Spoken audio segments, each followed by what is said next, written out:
Iran ने एक बार फिर अपनी वायु रक्षा प्रणाली की मजबूती साबित करते हुए इजराइल के हमलों का सफलतापूर्वक मुकाबला किया। जी हाँ, जहां पिछले कुछ वर्षों से इजराइल के अत्याचारों का शिकार हो रही दुनिया के लिए ये एक संदेश है कि अत्याचार और इंसानियत पर जुल्म करने वालों का हश्र हमेशा बुरा ही होता है। नादियाली के सुरक्षा कवच और ईरान की मजबूत वायु रक्षा प्रणाली के आगे इजराइल फाइटर जेट्स और मिसाइलें और बम पूरी तरह से नाकाम साबित हुए। जहां इजराइल का रवैया हमेशा से ही एक हट धर्मी और जालिमाना रहा है, चाहे वो फिलिस्तीन के मासूम नागरिक हो या फिर अन्य देश। इजराइल ने हर बार मानवता पर जुल्म किया है, वो हमेशा जुल्म ही करता आया है। इसकी इस प्रकार की नीतियों ने पूरी दुनिया में आतंक का माहौल बना दिया है। इजराइल अपने सत्तावादी मंसूबों को पूरा करने के लिए मासूम लोगों की जान लेने से भी पीछे नहीं हटता है। उसका ये आक्रामक रवैया और मुस्लिम देशों के खिलाफ उसकी गतिविधियां मानवता पर हमला है। ईरान ने अपने हवाई क्षेत्र को नादियाली के विरुद्ध और आध्यात्मिक कवच से सुरक्षित रख दिया। कहते हैं कि जब भी इजराइल जैसी ताकतें ईरानी क्षेत्र में घुसपैठ की कोशिश करती हैं, तो ये सुरक्षा कवच एक आदर्श दीवार की तरह काम करता है। इस बार भी इजराइल के अत्याधुनिक फाइटर जेट्स और मिसाइलें ईरान के इस सुरक्षा कवच को भेद नहीं सकी और बेअसर साबित हुई। शनिवार को इजरायली सेना ने ईरान के कुछ महत्वपूर्ण सैन्य ठिकानों पर हमला करने की कोशिश की। इस हमले का उद्देश्य ईरान में अस्थिरता फैलाने और जनता में डर पैदा करना था। इजराइल के रक्षा बल यानी कि आईडीएफ ने दावा किया कि वे ईरान के कई स्थानों पर सटीक हमले कर रहे हैं, लेकिन ईरान की वायु रक्षा प्रणाली ने उनकी इस कोशिश को नाकाम कर दिया। वहीं इजरायली सेना के प्रवक्ता डेनियल हंगारी ने कबूला है कि 7 अक्टूबर 2023 के बाद से ईरान ने क्षेत्र में इजराइल पर कई हमले किए और इसी के जवाब में उन्होंने ये हमला किया। जहां इजराइल सेना ने कुछ समय पहले दावा किया था कि उनके हमलावर विमान ईरान में सफलतापूर्वक अपने मिशन को अंजाम दे रहे हैं, लेकिन इस बार ईरान ने इजरायली हमलों का सफलतापूर्वक सामना कर उनकी योजनाओं को विफल कर दिया।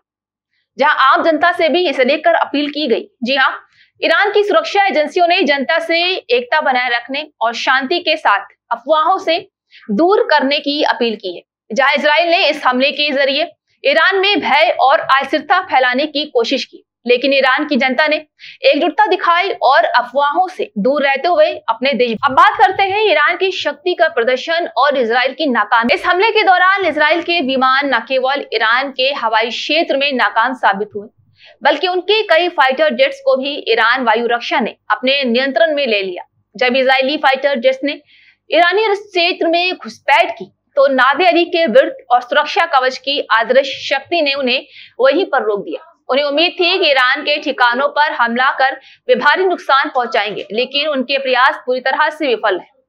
वह ईरान की ओर से बताया गया है कि पश्चिम और दक्षिण पश्चिम तेहरान में हुए धमाके वायु रक्षा प्रणाली के सक्रिय होने का परिणाम थे। इस दौरान तेहरान प्रांत के हवाई क्षेत्र में कुछ शत्रु लक्ष्यों को मार गिराने की रिपोर्ट भी सामने आई है। इजराइल के प्रयासों के असफल होने के बाद आईडीएफ ने आधिकारिक रूप से हमले को समाप्त करने का ऐलान किया और कहा है कि उनके फाइटर जेट सुरक्षित रूप से वापस लौट चुके हैं। हालांकि इस घटना के बाद इजराइल में निराशा और हताशा की स्थिति स्पष्ट रूप से दिखाई दे रही है। इजराइल का रवैया साफ करता है कि वो एक हठकर्मी राष्ट्र है, जिसे केवल अपने स्वार्थ से ही मतलब है। ये घटना दुनिया को इस बात की याद दिलाती है कि इजराइल अपनी शक्ति के बल पर किसी भी संप्रभु राष्ट्र पर हमला कर सकता है और उसके पीछे उसके साठगांठ वाले देशों का हाथ होता है। ईरान की वायु रक्षा प्रणाली को धार्मिक कवच और आत्मिक शक्ति के रूप में नादियाली के विरुद्ध से सुरक्षित रखा गया है। बुजुर्गों का मानना है कि जब भी शैतान या आसुरी ताकतें ईरान पर हमला करने की कोशिश करती हैं, तो नादियाली के विरुद्ध का ये कवच उन पर प्रहार करता है। इसे आसमान पर उछलते हुए आग के गोले के रूप में देखा जाता है। माना जाता है कि किसी आदर्श शक्ति ने इजरायली फाइटर जेट्स को भेदने नहीं दिया और वे अपने लक्ष्य से चूक गए। जहां इजराइल की मीडिया के हवाले से खबर आई है कि हमले में एक कवच ऐसा दिखाई पड़ा है जिस पर सारे हमले बेकार नजर आते हैं और कंप्यूटर प्रणालियां बेकार हो गई। नेतन्याहू जो खुद बैठे थे इस मिशन को देखने, उन्होंने भी अपनी नजरों से अपनी तबाही का मंजर देख लिया और उनकी कुछ समझ में भी नहीं आया कि इनके फाइटर कैसे वापस लौट आए। तो इजराइल के इस कृत्य ने उसे वैश्विक मंच पर और अधिक हाशिए पर खड़ा कर दिया है। मुस्लिम देशों के लिए एक और प्रेरणा का स्रोत है कि अत्याचार के खिलाफ एकजुटता और आध्यात्मिकता शक्ति के बल पर किसी भी बड़ी से बड़ी ताकत का सामना किया जा सकता है। जी हाँ, ईरान ने एक बार फिर से ये साबित कर दिया है कि उनका नादे अली कवच और मजबूत वायु रक्षा प्रणाली किसी भी दुश्मन की शक्ति को धराशायी कर सकती है।